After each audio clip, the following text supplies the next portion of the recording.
We're back to the Neil Haley Show here, and also the Media Giant Effect. I'm here with my co-host, Dr. Dalal Akuri. Dr. Dalal, how are you? And I know you're excited about our guest today.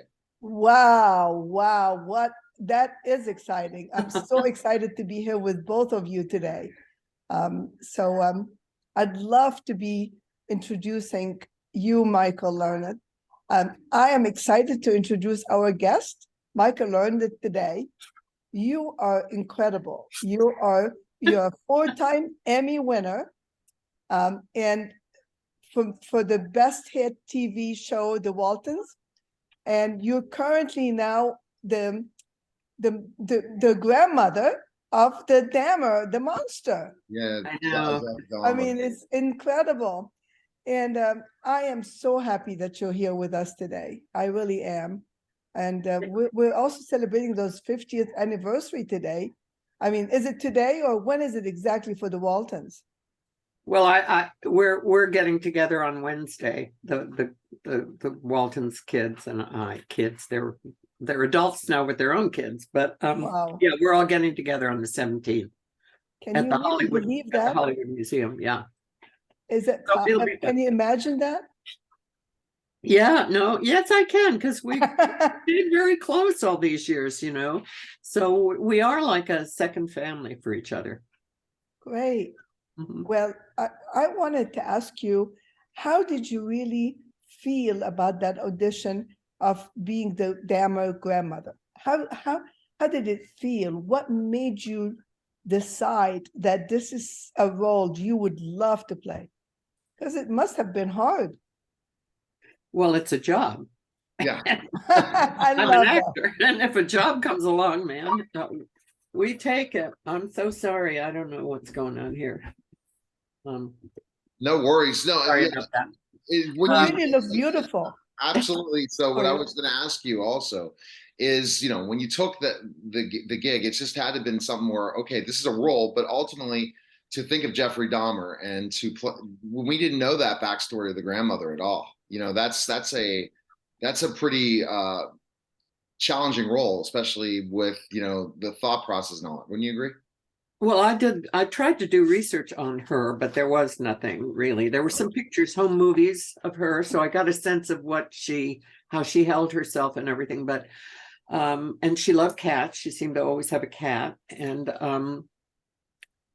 there's really nothing about her. But I do have a grandson, two actually, that I love very much, so I could relate to that, and that's what I played. And Evan Peters, in our scenes, was so lovable, it wasn't hard to love him.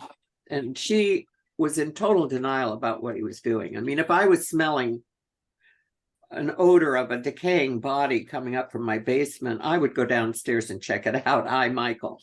And she apparently never did. So she just kind of didn't want to see what she didn't want to see. And I can understand that too. Definitely. And, you think about that, and I'm going to go to Dr. Dalal about this as well, is that you think about specifically enough about this, Michael, is that, yeah, she was denying that because of all the times that Dahmer was performing experiments as a child. So, you could have animal smell that could be that smell, but she just didn't want to know about his lifestyle, understand his lifestyle. At that time, people just didn't want to talk about that type of lifestyle, meaning like in the community. She didn't anyway. She didn't. And I guess it worked for her. I mean, it wouldn't work for me. I'd say, what's going on down there? I'm going down to check it out. But for her, I guess she just somehow. I mean, this is a TV show, so I don't know in real life whether Catherine Dahmer, whether she actually investigated or didn't. I doubt that she did. I think she was really not wanting to see. And I couldn't believe that of any of my grandsons. I would be in total denial. And if somebody came and told me that, I wouldn't believe them. I would not believe it. Because I love my grandkids. So you believe really that absolute love she had could have blinded her? Or was she that innocent and she really did not even think about it? Or when by you acting her role, how did you ask you, what question did you ask yourself in order for you to be able to, you know, ignore the fact that there is a smell, or ignore the fact that there is something suspicious?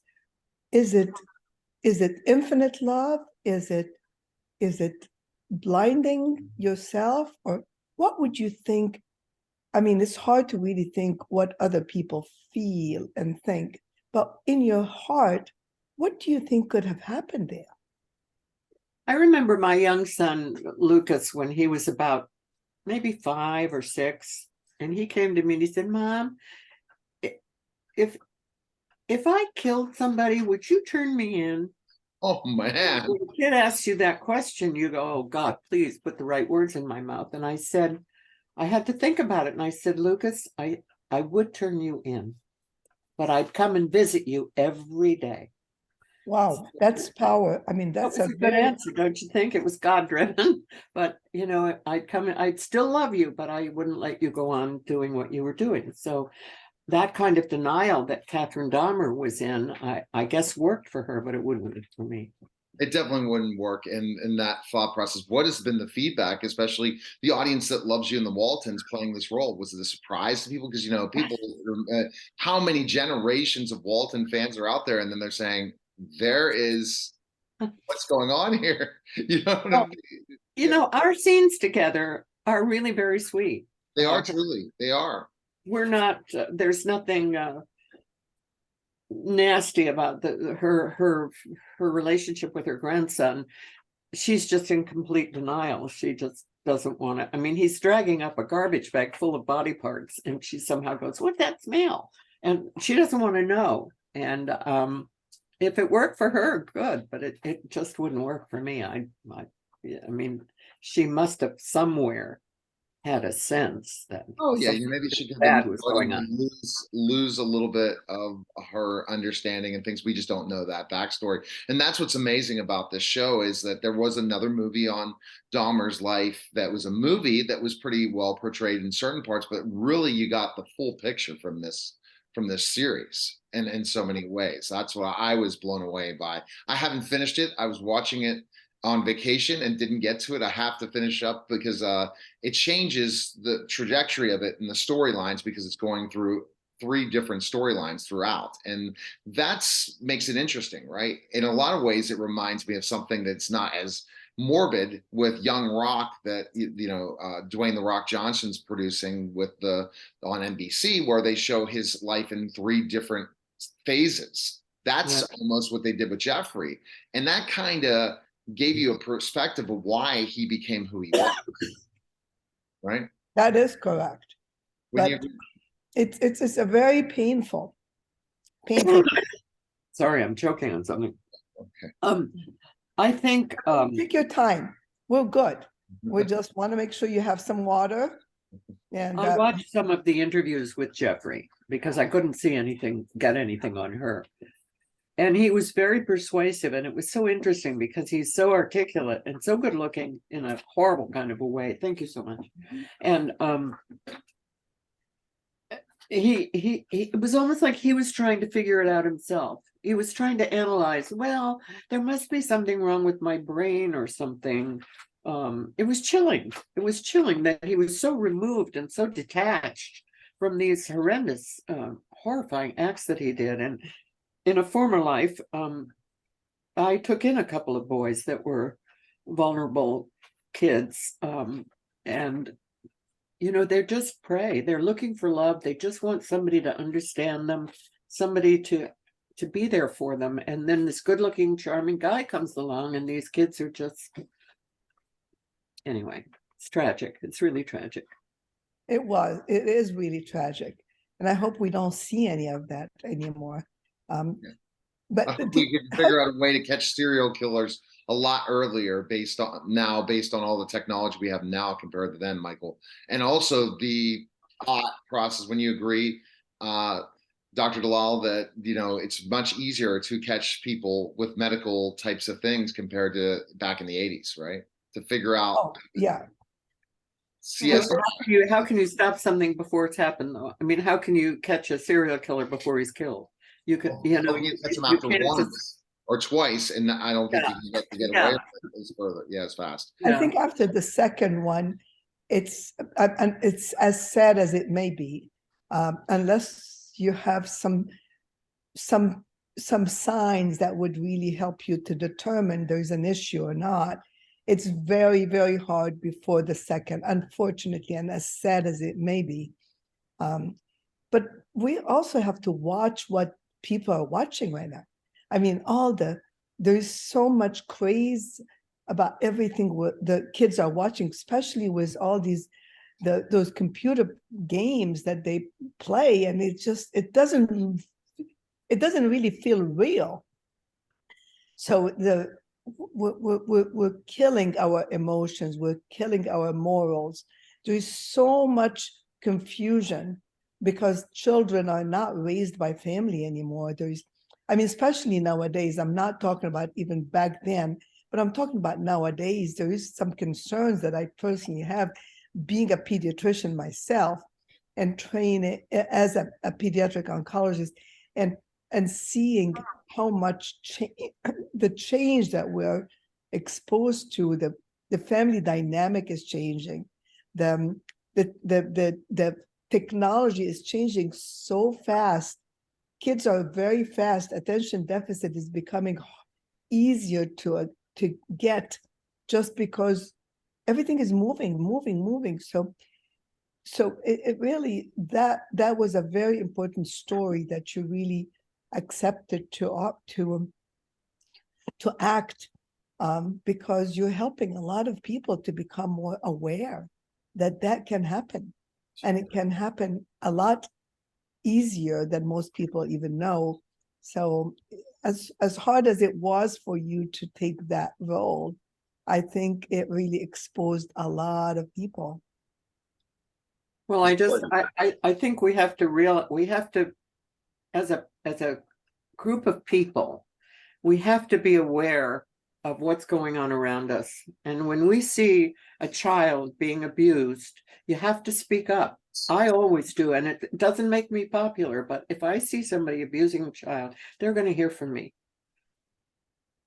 That's huge when you say, oh my gosh, and we have to speak up when we see a child being abused. We have to speak up when we're seeing things that are not normal, not society, but that our laws in the United States that's happening. Not some people see as normal and not normal, Michael. More about, and Dr. Dalal, more about people that it's just, this is not in the law. This is not right. This is not the proper way to raise a child, and we got to speak up. Well, I agree with that. And I think the Waltons, it's a good, should be shown in schools, actually. I think they were good parents on that show. It was kind of a role model. Some people come up to me and say, you taught me how to be a mother. And I say, no, I didn't, but my character did, maybe. But I just feel with kids, if you see a kid, you got to speak up, because you can't do anything maybe legally about what's happening on the street if you see some guy bonking his kid in the head or something. But the kid knows that you saw it, and the kid knows that you spoke up, and that what is happening to him is not It's right. not okay. Yeah. Exactly, Doctor. Oh my God, I've never been this popular. I don't know what's going on. I apologize. That's okay. That's why there's the editing room for it. I'm so sorry. And all of a sudden, thank goodness all the different editing process I could do. No worries about it. That's it. It is. You really are popular, and we're very grateful to spend time talking to you, especially about highlighting what you've done so far. It's just wonderful. And so how much of you, so I was going to ask Dr. Dalal, and I'm going to ask Michael this, how much of you are you Olivia Walton in real life? What would you say? Well, I can bake bread. I can bake wine. I loved my kids. I was a good mom, and my kids have grown up to be really nice men. And now I have 5 grandkids, and I adore them. And my kids, I was very lucky because my kids were my joy. I loved my kids. I adored them. I had fun. I remember washing dishes and looking out the window, and my son Luke, when he was about 8, and his friend Hattie, and there was a dog, our dog between them, this big dog, and the 2 kids are sitting there talking with, each had a hand on the back of our dog Babe, and just thinking, this is heaven. This is just heaven. So I'm lucky that way. I never found it a chore. And I did have help when I was working with a wonderful woman who was like a mother to me and a grandmother to my kids. So, you know, I had the best of both worlds. That is it's really a gift. Now, how do you look beautiful? I mean, how were you able to stay so healthy and so pretty, and no one, I mean, I'm also a little older, but nobody can tell, but how did you maintain that beautiful look? And is it because of your lifestyle, or is it because of your happy nature? Because you're a very kind person. What made you stay healthy, young looking, and a happy person like you are? Well, I do eat well. My mother grew up in Europe, so we were brought up with fresh. In fact, my father grew organic vegetables and things, so Yeah. we were fed well as children. And my mother was a great cook. She cooked Italian food, and she's not Italian, but she cooked Italian food. And I'm married to a beautiful guy now. I've been through some hard times in my life. I'm not a happy person. I was a happy child, but I'm not a happy person. I tend to be, you know, I tend toward depression, so I have to work at that.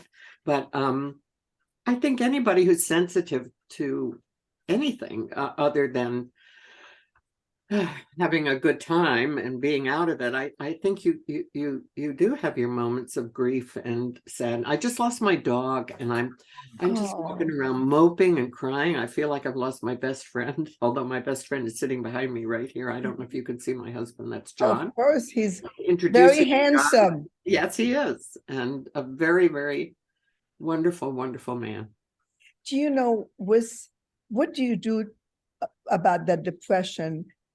You know, are you, you know, a lot of time when people have a little depression, it could be due to food that you're probably missing. There is some food that is really high in tryptophan that helps to raise up your mood, like, you know, a lot of time turkey or bananas, they are very rich in tryptophan, and that helps to boost up the serotonin. Also, the gut is where most of the serotonin is made. So eating a little bit healthier and your lifestyle working the hard, as you know, at times it makes us ignore our gastrointestinal tract. So have you ever considered really studying a little bit more about better food for mood, food for mood? Yeah, no, yeah, I have. I mean, of course I have over the years, but no, I'm being very naughty lately in my old age. I eat too much sugar, and that causes all kinds of you know, and I know it, but I still like my sugar, and I figure I'm old, so I get to have it. Don't say that. You're not old. You know, have you Well, ever in years I'm old. In heart I'm not. But yeah, I eat pretty well. My mother, as I said, food was always fresh, lots of salad, lots of fruit, protein, not a lot of fat. And I just haven't done much cooking lately. My husband is always on a diet, it seems, and he doesn't need to be. Look at him, he's gorgeous. Yeah. But you know, so I loved cooking for my kids. I loved it back in the day, and now cooking is kind of boring. So Got it. But exercising run. also raises the mood. Dark chocolate is really good for your mood. So certainly for mine. Dark chocolate is really, really good, especially if you get 85%, you know, and it will have very little sugar. So that may be another mood enhancer that you may want to, but also exercising is really, Oh really. yeah, I do believe in exercise. I used to dance. Unfortunately, because of the pandemic, a lot of classes are closed, but we're hoping to start up again. And I went to dance almost every day and love it. California, That's it's good. taken longer, right, to get to the different exercising things compared to other places in the country. Well, yeah, I mean, it's all kind of closed down because of everybody's scared, and it's hard to dance with a mask on your face. Oh so. yeah. Absolutely. So, Michael, what would you want to say to your Walton fans right now, especially 50th anniversary? What would you like to tell them? I just would like to wish everybody a happy Thanksgiving and a mellow Christmas. Don't go crazy. I always do, but I'm telling you not to. Christmas. And just that I have not met a fan of the Waltons that I didn't like. And some of them have become lifelong friends. So Wow. I feel very grateful for that. Yeah. Excellent. And where is the best place to find info on you? Are you on social media, Michael, that people can check you out? I'm on Facebook, I think, but I don't really post much. And IMBD has kind of my resume, I think. I don't know. I don't check that stuff. So I think IMBD has kind of what I've done. Isn't that funny? In this country, it's about what you've done. It isn't about who you are. Exactly. And the projects, any other projects you're coming up that you say about? Anything else? Other acting you're going to be doing later? I'm hoping to go to Canada. I was supposed to go this summer, but I fell and broke my wrist to do on Golden Pond with Hal Linden. And so I don't know whether that's going to come back or not, but unfortunately I couldn't do it. So I'm hoping that'll happen. I love working there. I've been there before and I love going there. So I'm hoping for that. And if not, I'll just wait for the damn phone to ring and hope it does. It's going to, after what you've It's an actor's life, you know. But hey, this is the thing. Whenever agent sees a specific role after how well you played as Jeffrey Dahmer's grandmother, trust me, the phones will keep ringing off the hook as we've seen in this interview today. So I appreciate it, Michael. Yeah, it was really fun talking to you. Yeah, it was fun talking to you guys, and nice meeting all of you. Okay. Oh, it's a pleasure to meet you. I wish you the best. Get your hormones checked. Thank you. I will. Thank you. All right, take care, guys. God bless All right, you. you're listening to Watch the Neil Haley Show, and we'll be back in just a moment.